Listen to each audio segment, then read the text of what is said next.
4வது அதிகாரம் 5வது வசனம். நான் உன்னை மகா வறட்சியான தேசமாகிய வனாந்தரத்திலே அறிந்து கொண்டேன்.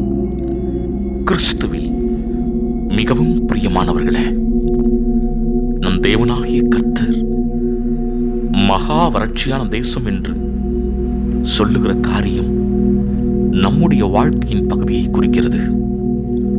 ஆம் பிரியமானவர்களே, நம்முடைய வாழ்க்கையில் தேவனுடைய ஜீவியம் இல்லாமல்,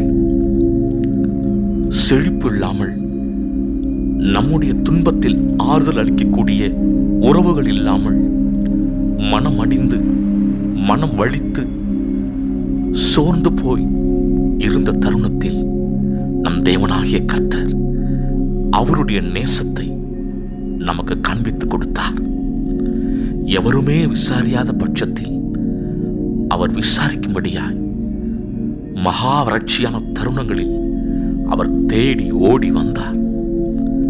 உங்களையும் என்னையும் அவர் தேற்றினார். அவருடைய நேச அனல் நம்மை நிரப்பிற்று. தொடர்ந்து அவர் ரட்சிப்பை நமக்கு அருளி பரலோகத்தில் வாசம் பண்ணும்படி முத்திரை மோதிரங்களாக நம்மை தெரிந்து கொண்டிருக்கிறார். தொடர்ந்து அவருடைய நேசத்துக்காக நாம் கெஞ்சுவோம், பிரார்த்தனை செய்வோம். தேவனுடைய அளவில்லாத கிருபை, அளவில்லாத நேச அனல் நம்மை ஆண்டு கொள்ளும். நம்முடைய தலைமுறையை தேவன் வளமாக்குவார்.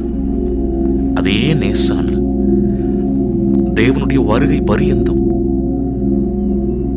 நம்மை காத்துக்கொள்ளும், வழி நடத்தும். கர்த்தர் உங்களை ஆசீர்வதிப்பாராக.